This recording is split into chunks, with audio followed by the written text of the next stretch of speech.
drinks in. I had an Amstel, it's very nice. Just a quick last check. Sonia Khan, Bentley Briggs, Jason. No, you're not here. Right, tough shit. We're going to kick things off with a sacrificial poet who's not technically competing. This is just to kind of get us all in the flow of things, get us all nice and in the mood for poetry. So, put your hands together for Camille Brouard.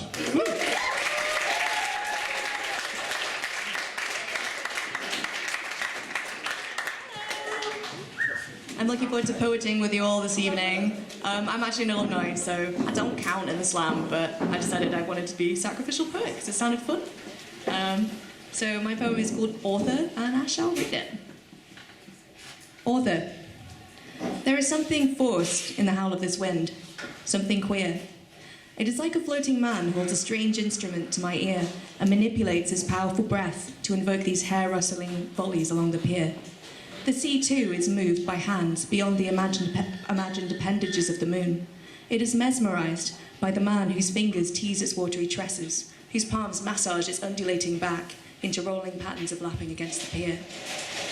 There is something forced here, though he hides it well in the guise of real natures. Mine, he tells, for what is a woman without command? He tells me silently or in my own voice to dance, sing, cry, darken, shine, and I follow his designs without except when the darkness falls with a clap, no mere trick of light, and a new existence occurs.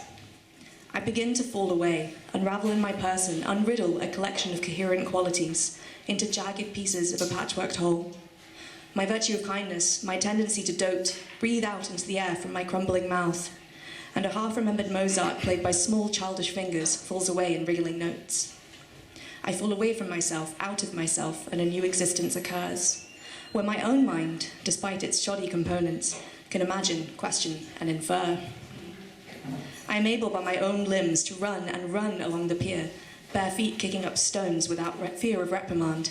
It is unladylike, my dear, would be the expected response, but I'm not there now, I'm here. And with every step I step, unbound by the laws of page and voice, my outline becomes less and less clear, and I simply melt away. But he always finds me. He simply writes me back in, and I faithfully return. Kindness and melodies and fair countenance reattach themselves, and I begin to blush, to flutter, to yearn over conversations and social graces that in the far-flung darkness were of little concern. Thanks.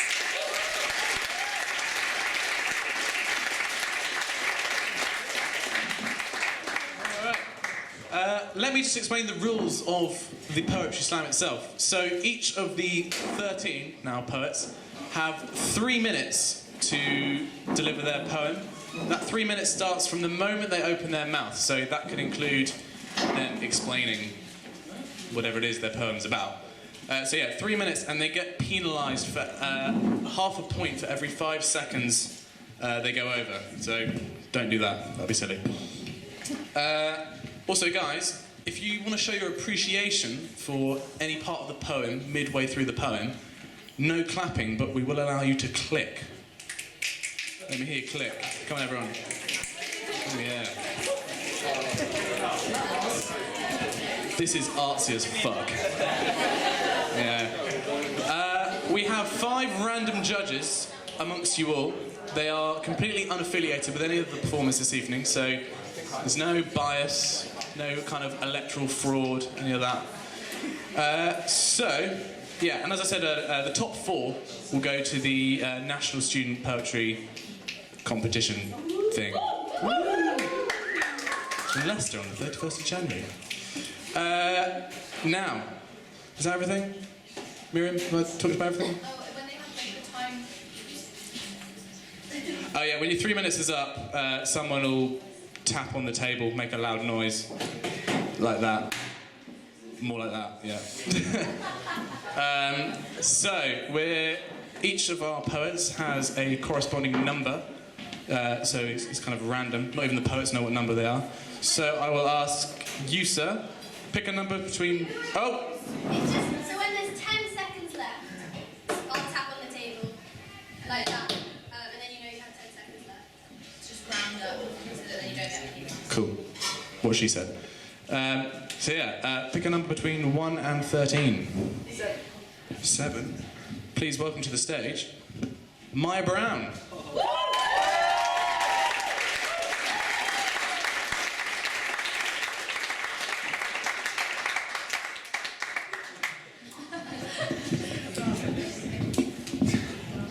Is that good? Yeah? So, yeah, I'm here. And my poem is called Coffee Culture. Okay. It's about coffee culture. Coffee culture, says the vulture, isn't all it's made out to be. When you look into the corners, there is more than you first see. From the past into the present, gives us time to think and drink. Intellectuals, teenagers, mothers, builders, teachers, sisters, brothers, all have place to stop and drink, a neutral place where all can think. But in the modern world we have, has it lost its place? Grabbing coffee on the go, all for just a fashion show. Grabbing coffee, no time to think. Our busy lives are on the brink of falling to a baseless life of objectified image, addiction, strife. Have we lost the place to pause, our place to question human cause? The coffee's taken over us. We rush around and take the bus. I ain't giving you toffee for your £4 coffee. Come on, Starbucks, change your face. You're cheating the rest of the human race. Tax evasion, greedy chains, giving all the poor great pains, when they are forced to buy your shit, by society's unavoidable norms to fit. Steady now, there still remains some independent coffee chains. It's not too late to keep your cool. Oh, because Steamyard, Mocco and Tampa are here to rule. You can still be very hip if you just come to Sheffield and take a sip. In 1645, the coffee business came alive to Europe, Britain and the rest. Through history, its presence thrived. Now we face its addictive test. Caffeine fueled the French Revolution through conversations in coffee shops past. Now it's undergone its own evolution. But will the exciting conversations last? J.K. Rowling did, in fact, keep the interest intact. Harry Potter was devised in a coffee shop, you'd be surprised. But conversations now are trends, simple talk and gossip and trash. Just a place to talk with friends, and for the world to steal our cash. Have we lost the place to pause, our place to question human cause? The coffee's taken over us. We rush around and take the bus.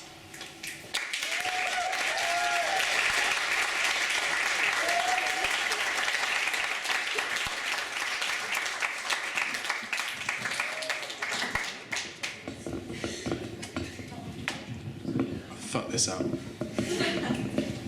Maya Brown, everyone.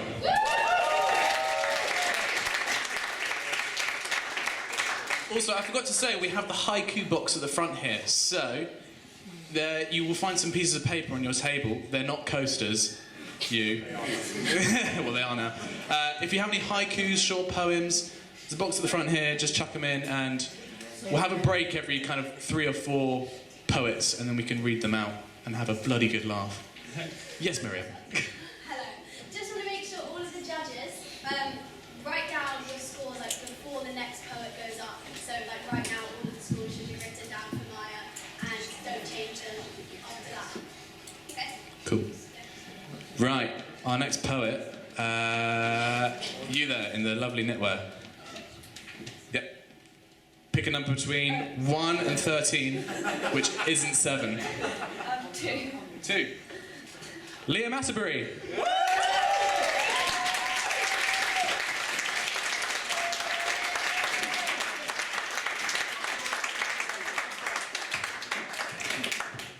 This poem is about how we'll survive, and it is called How We'll Survive. There will come a point in time when man will be in danger, where eternity pervades throughout, the mind succumbs to nature, when sublime ideas of time endears the mind to cease resistance, and the mind can only edify to a point of non-existence. When all shall be awakened, and from our egos we're untied, and there is no human with no self, so humans would have died. Fresh and leafy blossoms will rip the lining of the liver, hillocks dappled on our gut will slew expansive rivers, Our boughs descend to a land of profuse thick and teeming, with a bough of oak that'll stretch and toke upon the river streaming. Our fettered row of trees will bore a root so strong they'll break the throng of manacles still gleaming. No sooner than these chains will break, the bush begins to plume, the horizon fills with foliage, and wildlife follows soon. 1 times 1. The only sum, the heart of filigree, and unrivaled insurrection by the world of introspection will last for many jubilees, until one entity, a vapour, says to a vapour friend, "We've lived in abject harmony, and I want it to end. I've never felt anxiety, and I've never been distraught. We've ran our race in utter grace, and I felt sick just at the thought." "Careful," said the vapour friend, "you must get through this season, because you'll just unlock Pandora's box, and that's locked for a reason. We have no need for feeling, we have no need for pain, we have no need for needing, nor the need to need refrain." Well, the vapour felt quite annoyed and began to feel quite strange, and forming some new mouth and eyes this need for self-restraint. There would be nothing now foretold for a vapour half as bold, but the other vapour scolded all the hope the other told him, and hope for more. Hope for stress, hope for war, or something less. How could the vapour now digress, and under great threats of distress, and bending under webs of stress, caught the other vapour's guess, and thus began to address it, and said, "You cannot think of suicide, nor even of the means, because thinking leads to feeling, and feeling's not within our genes."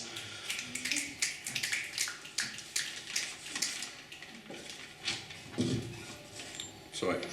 "I think that I could be quite mad, and if I think I'm mad with you, then if you want to feel, then you shall feel the pain you've put me through." Well, the other vapour realised his vapour friend was feeling. "Man, you just need to meditate." Well, now his vapour friend was seething. "How dare you simplify my state? I'm angry and morose, and my nipples are all tender, and I feel fat and gross." "Well, listen," said vapour number 1, "if you'd be so kind.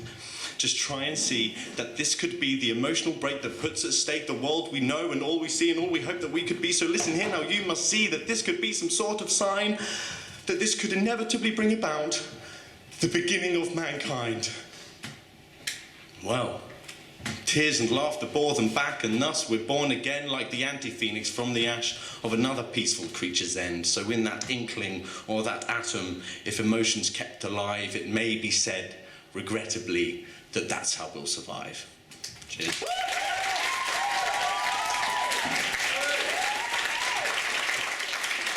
Liam Asprey.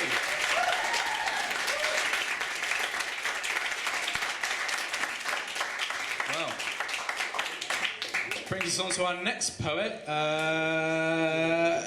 Lewis. A number between 1 and 13, not 2, not 7. 5. 5? That's you. How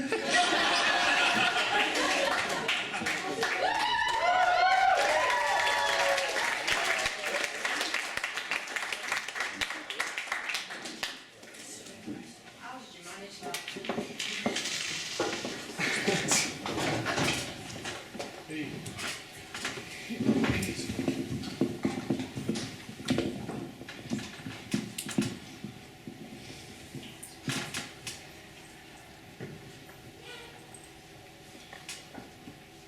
It deeply resides in each of us. You see, evil is the ever-present residence with evidence, consistently persistent like the pain in your itches from your brain to your wrist that you can't quite reach as it leeches for your innocence.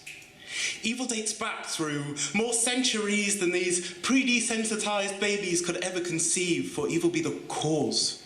An easy force towards death's door, like those white men's hands pushing against his slave, paving his way towards Judgment Day. Evil runs deep with each impact.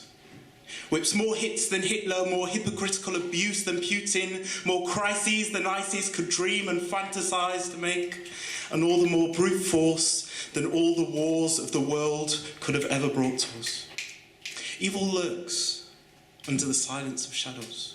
Works like the tumours that rumour deep through the heart and chest of a restless teenager as she knows she's made a worthless attempt to recede her contempt for her preceding predicament. Evil is already around the corner. Evil is already at your door. Now I know you can't run away when it's under your skin. So please, leave me well assured that your demons do release themselves. Just make sure they don't wreak a world war on their way out. Thank you.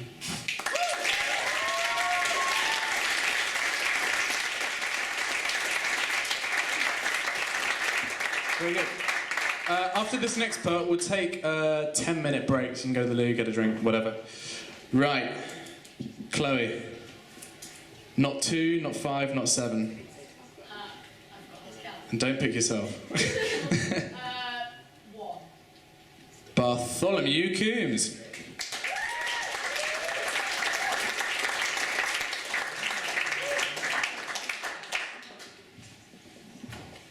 Okay, who's written poetry straight out of the West Country? Hemlock. Oh, take me back to Hemlock, in view of the Wellington Monument. I shan't spit out the bitter pips, the pillagers will take what they choose. So take me back to Hemlock, where villagers cannot lose. Oh, take me back to Hemlock, naive as its vacant plot financiers, trilling of spring through thump of tractors, how will languish in long summer reaves. From woe here back to Hemlock, where all anguish falls with the leaves.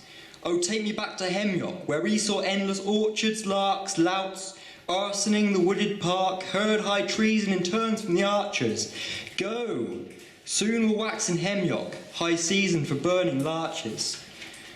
Oh, take me back to Hemlock, near Coleridge composed his junk ballads, a word worth a world of flowers, from pub to cider pub will crawl. On one lap drop in Hemlock, the water will drub and brawl. Oh, take me back to Hemlock, pity me, Persephone perennial, the withering look just glanced. For this earth rotted, fell to its core, ye had better fetch to Hemlock, or this swan song bites the floor. Oh, please don't seize on Hemlock, euthanize the cold outside cosmos, don't rend yourself under siege. After years spent hiving, time to waste, think. Whither then from Hemlock, where no sweeter wine will taste? Oh, can't you handcuff Hemlock, nor cling to more lucid, less vivid days? Craving instead the thuggish grace, you know yet forget where we tread. For those in hock to Hemlock, though good, are folk misled. Let's administer Hemlock together now, govern scorched black down hills, manage grief stages and death, on terms distraught, irksome and base.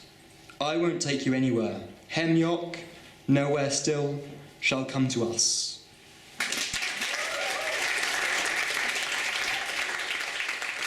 Right, guys, we'll meet back at 5 past, get a drink, go to the loo. Put those haikus in the box. We've only got 1 so far. 2. We'll read some out. Sir, in the glasses. A number that isn't 1, 2, 5, 6 or 7. 9. 9. Welcome to the stage, Grace Cohen.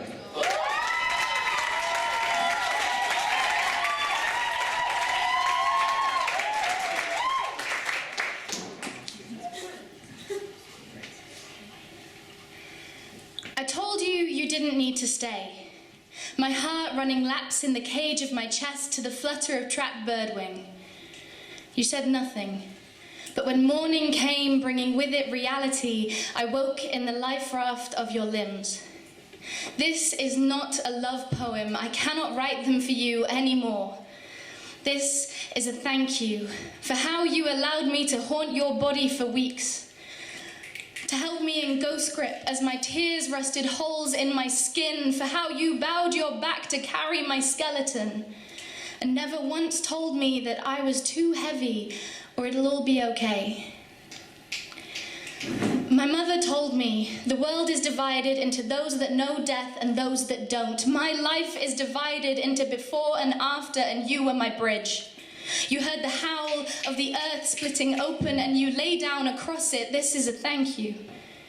You hardly knew me, yet you showed me it is possible to hold a soul in the cradle of your rib cage, to turn your arms into hammock nets and hold them as they fade. I taught you that grief is a long-range missile that fires down wires, finding its target at the end of a telephone, a silent explosion, leaving only that moan they make in the movies that I never understood until it poured over my tongue and choked me.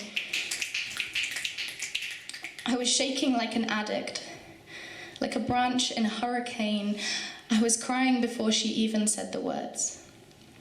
That room is one of my worst, a white cell compressed inch by inch, hands shaking over fingertips, Morse code, I can't believe it. The globe became a map of misinformation, with the media making the seediest story, turning boy into headline, line into bullet. Each round that hit, I say you didn't know shit about him. Whilst your hands stroked the thunderstorm in my voice as it turned into rain again. Thank you for understanding it could not be fixed. You just curled around me like an ampersand. And when we woke, the morning was so crisp, you started to fold it into origami boats.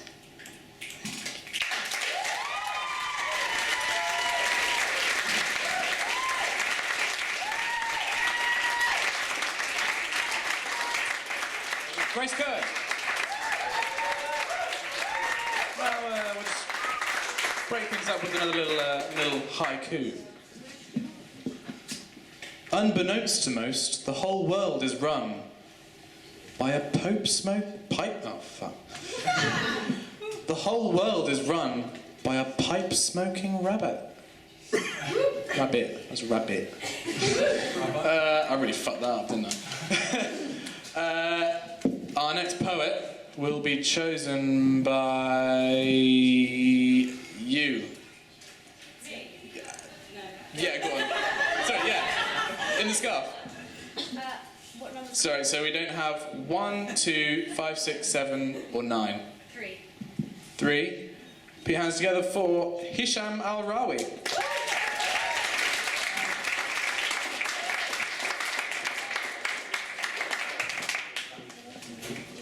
Yeah. Sometimes I feel that I'm lost in this world of sin.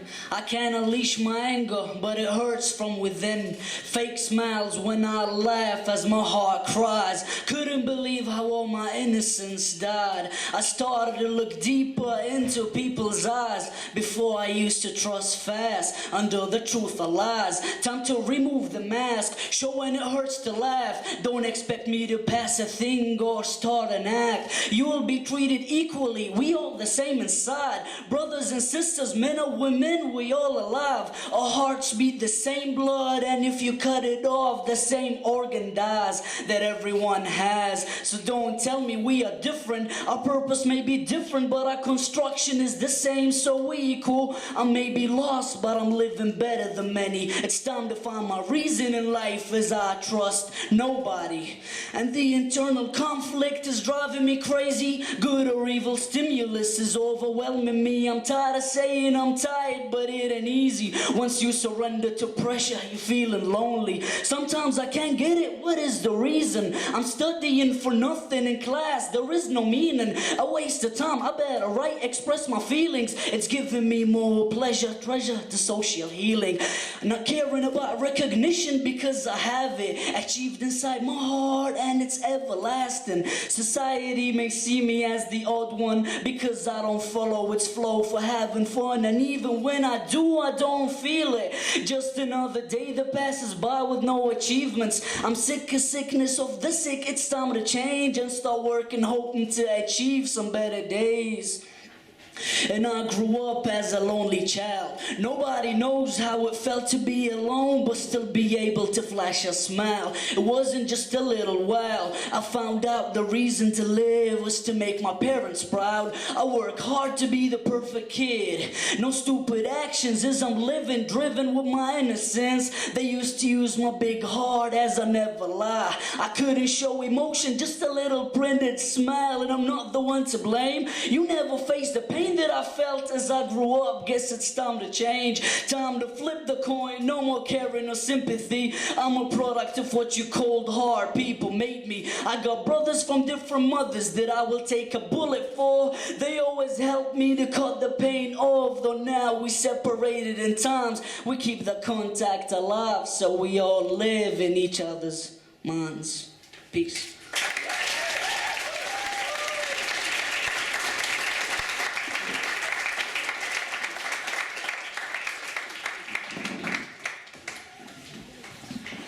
Okay, we'll do one more haiku, and then one more poet, and then we'll have another little break. A smelly wigwam is worth a bird in the hand. And two in the hut. Thank you. Right. Amy Davies. You have 4, 8, and 10 to 13. Put your hands together for Esther.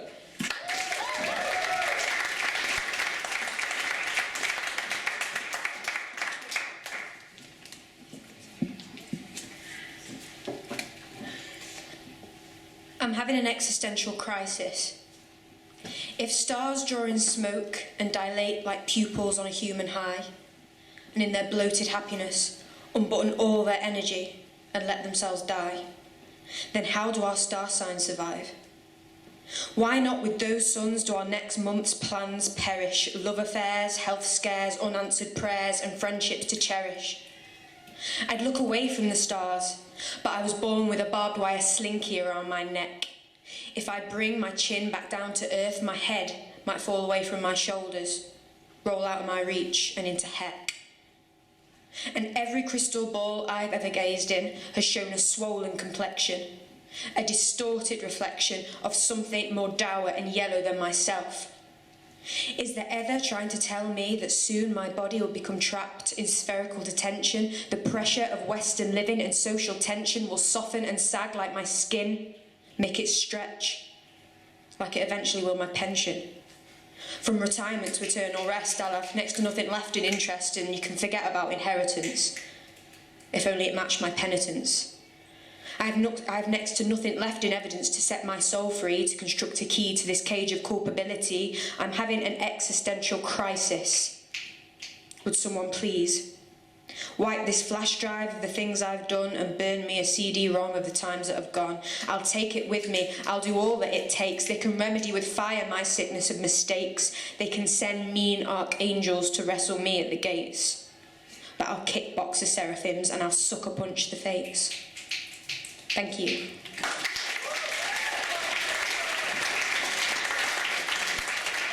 Meet back here at past.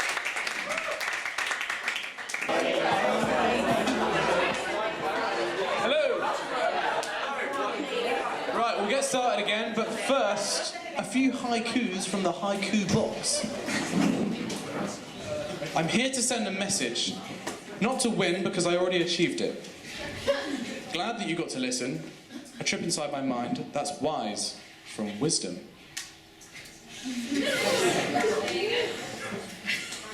I make a strange face when I read haikus, and then in asterisks it says, asterisks? How do you say it? Asterisk. Asterisk. Pouts lips in a contemplative way.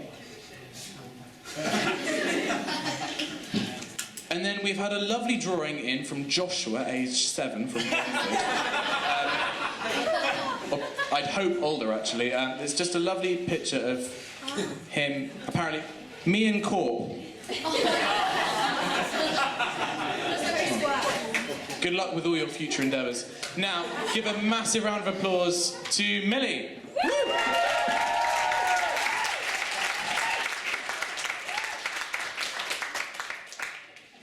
Losing you was actually my biggest win. Even when you see it coming, it's surprising how you voluntarily stepped right in. People said that to me when the ground opened up around me and I was standing on the edge. And now I see what they meant, because seeing you with a rosy face and a thorn-filled smile makes me forget the way you filled me up with dreams and made it really difficult to sleep. You became the scream outside my window and the baby crying through the wall.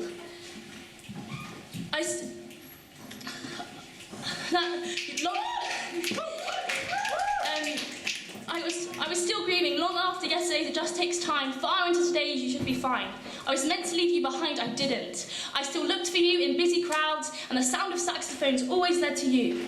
But now I know our lightning love struck long ago, far before you let me go. And the boy I kissed, who broke my heart, he's gone too. And so's the girl that looked at you in awe and wondered what you were with her for. The butterflies that that still survives you executed like plucking the legs off dirty flies. I've always been more like a seagull than a hummingbird, always far above your love, and from there the scene always looks inviting, even when the sounds I make may seem like I am crying. Love cannot be unconditional, and the conditions challenge all that you've ever learned, leave you confused about loyalty and even friendship. I've thought so many times, this time, this is it. I'll cut him out, and I'd try to, and I'd want to, then you try and talk to me, and I'd feel bad as though I'd let you down, because you can't accept that maybe you're the one that let us drown. And that maybe I don't need you, and I'm better off without you, and without any trace of this friendship, because with it comes a returning disappointment where I'm always wrong and you're always right, and left with the same burning frustration where you win the fight because I don't like to argue and you never see my point of view. There is no argument within authority. Please stop trying to make me stay if all you do is leave me bruised, because you will always win and I will always lose. You should never be fighting to make love stay. If you are, then your love is trying to get away. Love is more like a flow, not a raging tide, trying so hard to leave you behind. When nothing can shake the undying devotion, we have a problem. That's not love, that's obsession. And I can see that now. I'm here, watching your cheek absorb the sun. Talking about starting again, being someone's safety, kind of makes me wish you held me safely. You made me feel like I was crazy, so don't start talking like you saved me. I don't wonder how you see me, I don't care. See, now I know it's time to close the book. Even fairy tales don't really have happy endings, they are censored, so it's time for me to stop being senseless and accept it. From here on out, it's really finished. And nothing belongs to you. No move will be because of what you did, because you didn't. He did, and he's gone, and he walks away with her chained to his wrist. If I gave it away so easily, I don't need it back. We were my most precious seed, with so many possibilities, and I planted us in the garden of my very soul, and that's why you stayed around. But what you saw was a flower, not one with more to give, but at its prettiest, so you picked it, and it died. I guess I cannot blame you for not realising that we wouldn't survive. But love is far kinder than that, far fairer than that. Love is the roots. True love is never lost or given, it's shared within. And that's the reason, when I look at you now, I think losing you was actually my biggest win.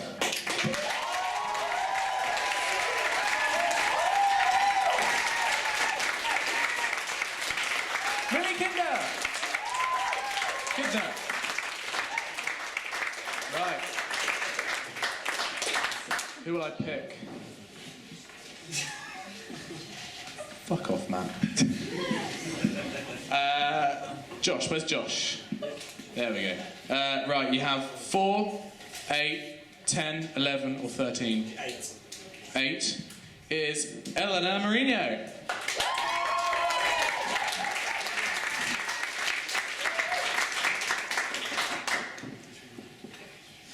If I smile back, I must be all right. Right?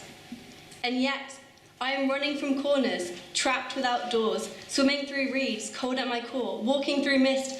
I must have missed something. For how did I end up like this? If it's fair, I feel this scared. At least let me be angry too. Because I'm clinging to a narrow ledge. My mood is hanging by a thread. Gravity is tugging from the edge, and it is so hard not to fall. I want to expel it, I do. To wrestle with the coils around my stomach, my lungs and my neck, because they're stealing my breath to the point where I'm left quivering, faint on the floor. Don't point out the good, because I can see it. I just need to feel it now.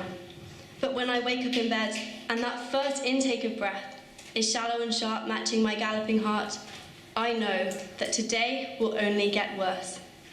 This isn't me, and when I am back, I will be fire. I will burn and shine and melt and grow. I will move and I will flow like lava when I am back. But until then, maybe watch a little closer. Maybe listen slightly harder, because I feel smaller now. Thank you.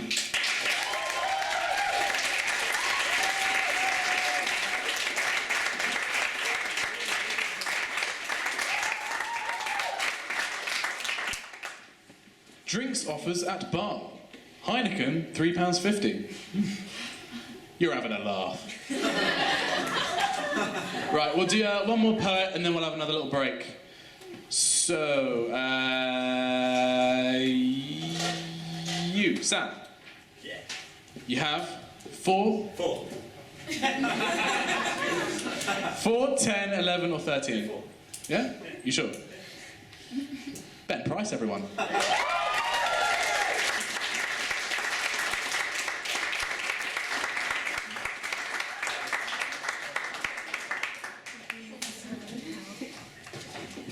Hello. This is about some ladies I used to work with. It's 8:35 and I've just got to work. It's 8:35 and my manager, Mihaela, is yet to arrive. And I think it's dangerously cold in here because the night staff have forgot to get the place hot. But there's a corner of the kitchen downstairs by the ovens where on days like today I lurk. It's where I lurk when I don't want to work.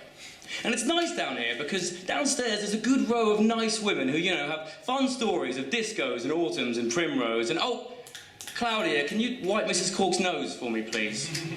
Yes, now. What do you mean, how do I? I just heard the poor woman sneeze. Oh, would you just deal with it? Jeez. Edith takes a walk down this row every day, 45 minutes, and I'm not exaggerating, to put on her gloves, get out of a chair, and get on her way. Pair of gloves to walk around indoors, eh? Then a few steps, a pause, a pause. Morning, love, she croaks, Jeff snores. Nice day for a walk, she's joking, of course. Well, you be careful, can change in an instant down here, I reply, to a crinkle in her eye and a ruffle of my hair that lets me be sure she's really unaware she made that joke yesterday. And the same response followed it, and oh my fuck, something stinks of shit. It's not a nice way to think of an incontinent resident, is it? But it's hard to find that red tape euphemism when you feel physically sick from a combination of early morning feces and calling up a resident's family, 2 nieces, at 8:34 when you've just walked through the door to tell them Auntie's dead and there's a couple of pieces of jewellery if you'd like to come in to collect. There'll be a representative from the home there, yes. I guess. Well, together with the priest, that's 3. Well, him, your auntie, and me. I'll be there as well. No, it's okay that you're busy. There'll be flowers, of course, and a nod to the war. That's because her husband fought in both. Well, it's funny I should say that because her husband, her husband, their uncle, never went to war in his life. But his wife, their auntie, outliving him by nearly 25 in the end, had got a bit confused as those years went on. It's kind of sad. She'd got all of her husband's memories mixed up with those of her dad. He was an officer who, when civilian, worked at Chester Zoo. And as sure as Edith would take a walk, there's something their auntie every day would do too. Have you got any children? She'd asked me, 19, but in a suit, so to push 21. No, Francis, I'm too young, I'd say, in response to a woman who unfortunately literally had no ears. Give them this, she'd continue, handing me a toy monkey I'd bought her to remember those years. I don't know why I have it. Well, I would, Francis, but I don't have any. They'll love it. And she'd be done. On occasion, she might mutter something about her son, but more or less, she'd fall asleep with the monkey sat back on her lap, happy to nap. Grip kind of slack on her cup. So it did affect me at 8:33 when I arrived in the car park to see her body bag zipped up. I do have favourites, and she was one of them. Compound that with the smell of incontinent residents and the brittle hands still shaking in Edith's gloves and George's snoring and Mrs. Cork's nose that I'm sure is still dripping and my nerves about that meeting with the owners at 9:05. And suddenly in this place where I lurk at 8:35 and I've just got to work, I don't feel much like I'm living, but I'm very conscious I'm still alive. Thank you.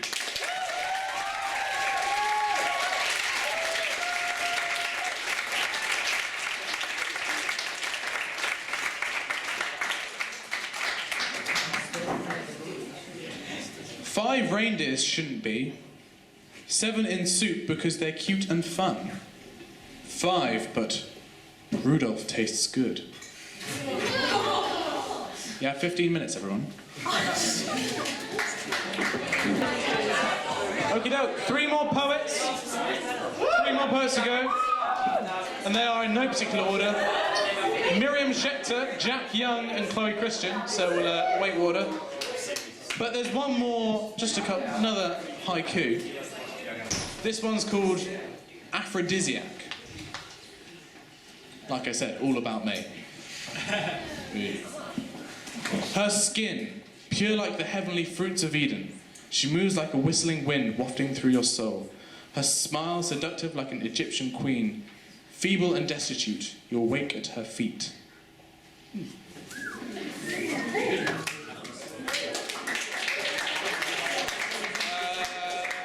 Maya, you have 10, 11, and 13. 13. 13. Jack Young.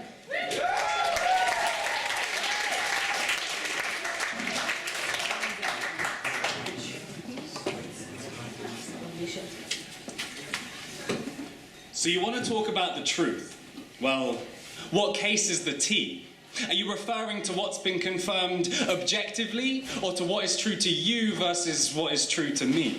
See, I believe it is safe to say it doesn't take a sage to see that what comprises time and space are colliding subjectivities, two equal and opposing teams that won't concede. And honestly, our voices all attest to this competitive cacophony, but perhaps that's how it's got to be. A row between the gods as we who somewhat bravely opt to read aloud painstaking prophecies. My brain state is lobotomy. I'm constantly learning, with teeth like blades gurning. I'm breathing in flames burning, these words to a page turning, the stage to a caged furnace. I am serving birds words I've regurgitated in earnest. I'm hurtling through space, churning out work at a pace that's perfectly pertinent face. First to the dirt I stay, searching, a servant of fate like surfers immersed in a wave, but worst is this terminal pain that hurts from my vertebrae upward to a turbulent brain. I am trapped in this nervous embrace that turns to a murderous rage when certainty circles, so I'll lurk at the curb of this cursed pavement. We can all walk wayward and go AWOL, just trying to grapple with the fact that our purpose is on the payroll because the day-to-day say so. That's capital truth. Maths has no emotion. At its in, there isn't room. Happenstance has had its chance and blew it like the roof of this God-forsaken place. So we build empires with brimstone from the hellfire. These hierarchies are like skyscrapers, miles high with spires tapered, weight toward the pinnacle.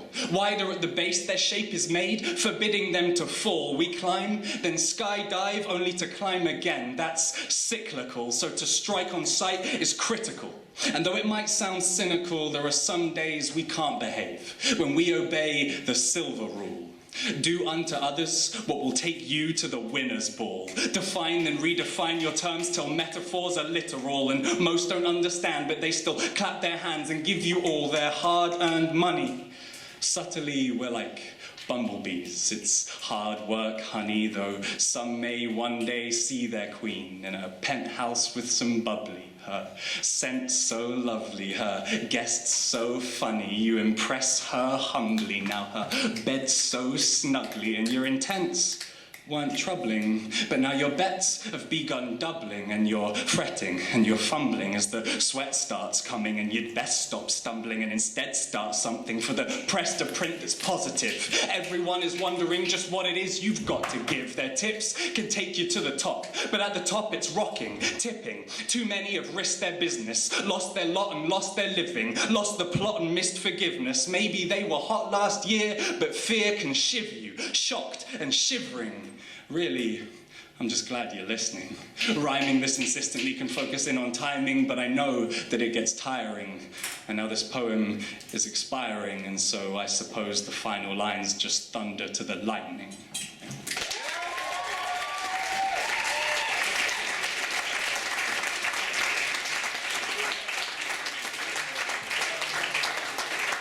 Right.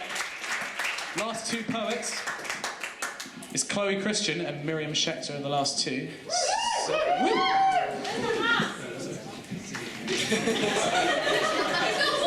I just want to reinvent myself. University does this to you. You in the striped shirt. What numbers are there? 10 and 11. 10. It's only bloody Chloe Christian.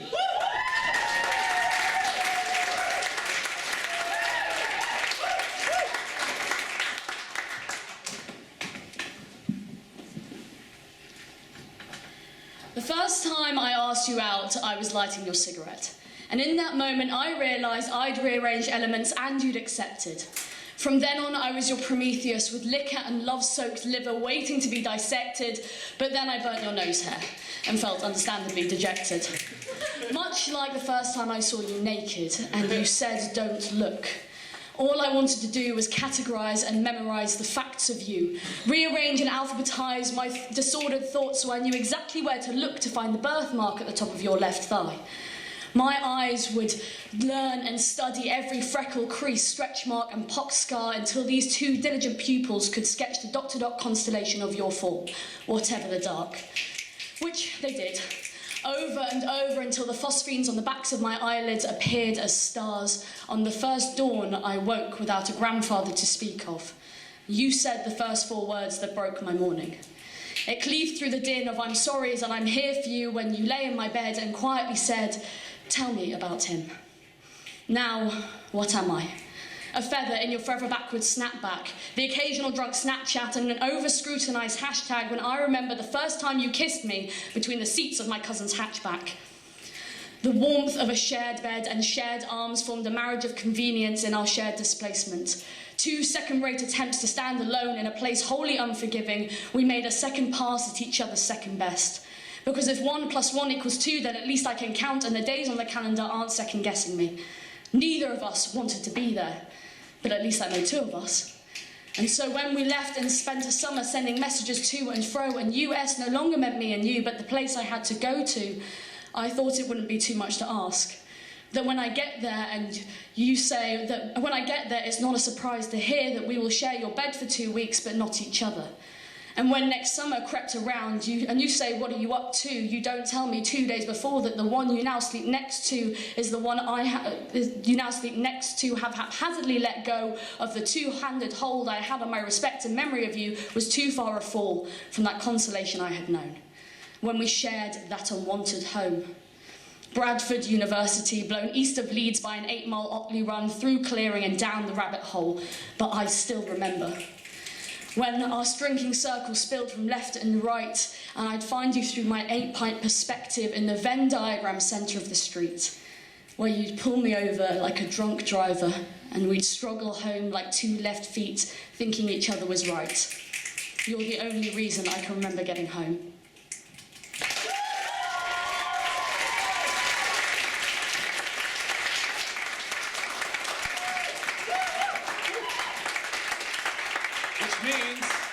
The one, the only, Miriam Schechter.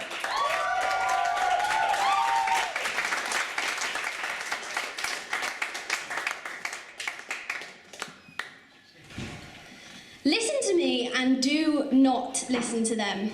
They are a group of small dogs barking at anyone that passes them for some nuggets. They are the 30 seconds of pain after you stub your toe. They are neither friend nor foe, they are aeroplane turbulence. A little disturbance in an otherwise smooth A to B. They are humidity and stupidity rolled into a piece of blue tack that left a stain on your wall. You know those bathroom stalls just there where the door just won't shut? That's them. They're an out-of-ink pen in the middle of an exam. They are your twitching diaphragm, lost signal during your favourite programme. They are a TUNC anagram. They are your infected piercing. If you find yourself near them, remember that all they are is the moist gale that turned your umbrella inside out. Do not doubt that they are a flickering bathroom light. A rip and a new pair of tights. They are the piece of snot that you flipped behind the sofa. So far, all they are is the last stretch of road before the bus comes. They are the piece of gum that your mum had to cut out of your hair with scissors. But while you're sitting there looking in the mirror, see that you are a mountain. And however strong their arms are, they cannot move you. You are lava, and however thick their gloves are, they cannot touch you. You are a tree trunk, and however fast they run, they cannot sway you, hurt you. You are the air, and even with their eyes open wide, they cannot see you. You are the sun, and they cannot face you. You are the wind and the waves, and they cannot catch you, and they cannot stop you. You are the stars. And even if they stacked every ladder in the world, they wouldn't be able to reach you. So listen to me and do not listen to them. Do not look at them, do not think of them. Send them a roll of eyes that they will clumsily unravel and spill all over the floor. Pause time, open their fridge door and eat the low-fat yogurts they keep in there to calm their smelly farts. Then, overdose their Pop-Tarts and scrape the burnt bits into their underwear. Be a nightmare where all of the ink in their pens has run out because you've written your name 1,000,000 times on their bedroom wall. But don't be a fool. Remember that all they are is the advert on TV that you turn the sound off to. You made a sandwich instead, and man, was that sandwich tasty.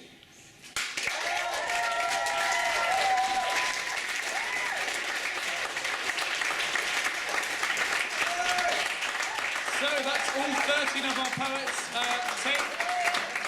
Take 15 minutes, go have a drink, go for the loo, whatever, and we'll tell up the score. Hello! We will announce the winners very shortly, but first we've got a Dan Turner over there, the very handsome man with the beard. He'll be performing a poem. For no particular reason. But first, a lot of people have been writing haikus to show their appreciation of tonight. One of which is this. Absolute nonsense. Ban this soundy, woundy lark. What a crock of shit. Well, I'm glad you've enjoyed yourselves. Dan Turner, everyone.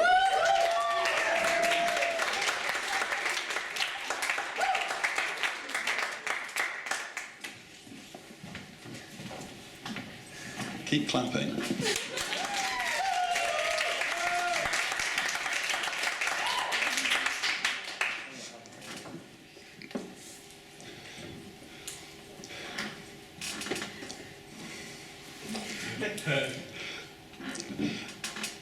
I apologise for being an outdated romantic.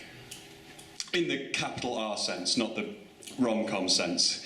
My winning personality doesn't leave much room for com, just chasm. Sarcasm being the most prolifically explored.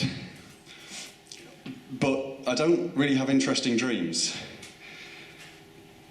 Or prophetic ones. Or even an opium addiction. So I'm not very good at the capital R sense either.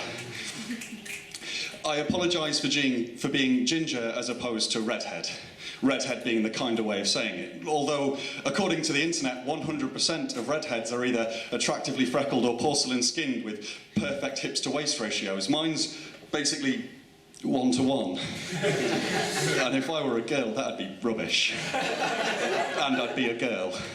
And you're not attracted to girls, and even if you were, that would only put you one more sphere of sexual intimidation further away from me. As it is, I'm a speck burning up in the atmosphere to your Armageddon-style asteroid. As you walk towards me, in my head, people are running and screaming in the streets, and taxis are crashing into each other at crossroads, and the stock markets are plummeting, and some Bruce Willis is drilling you to explosion. Easy. I apologise for being patronising sometimes. It's a throwback to a youth spent gangly with a penchant for Tolkien. It's just so hard to draw the line on the right side of helpful when I know exactly what it is you mean, and when we do speak, it's all I can do to not just drool and burble. I apologise for being verbose. That means wordy. I apologise that the way that this weighs on my mind makes it way too easy for me to worry about how weary you must be of men pouring at you.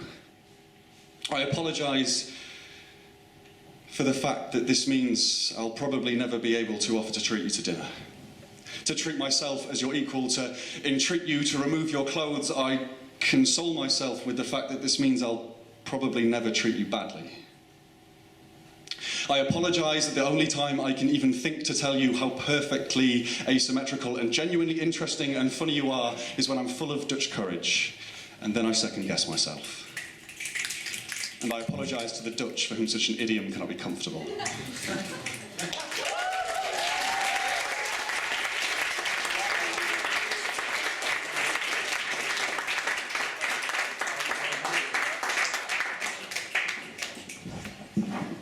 Hi everyone. Just before Mark announces the winners, I'll just say something about Poetry Society. So, Poetry Society are a society.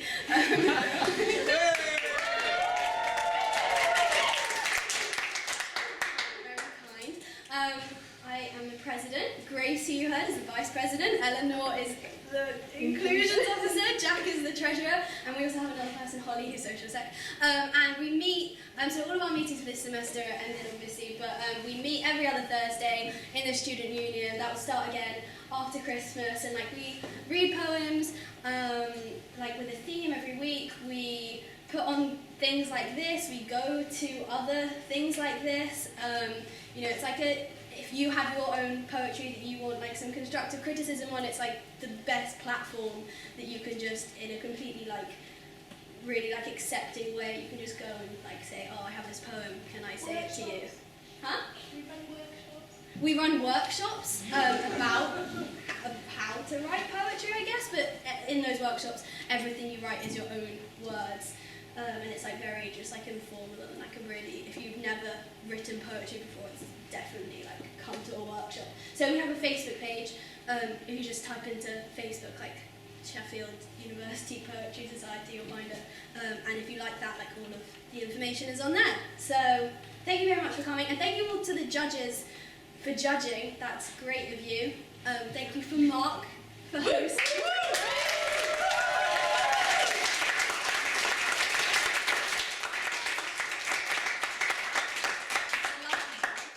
And thank you to all the poets for poeting. And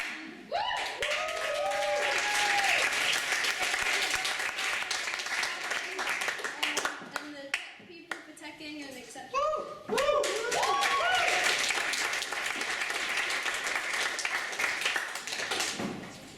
So the winners. Now, Miriam, sorry, is it? 5. Cool. Just checking. Not that it changes that. In no particular order, the 5 winners are...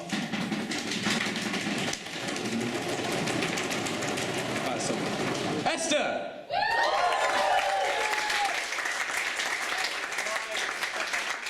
The marvellous Chloe Christian!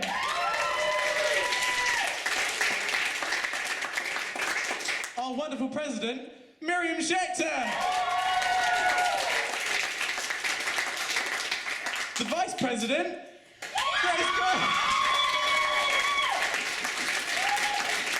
And last but not least, my good friend, Ben Price. Well done, everyone. You are therefore picked for the nationals. Yeah, come on up. Get on up. Grace, Chloe, Miriam, Esther, Ben. Get on up here.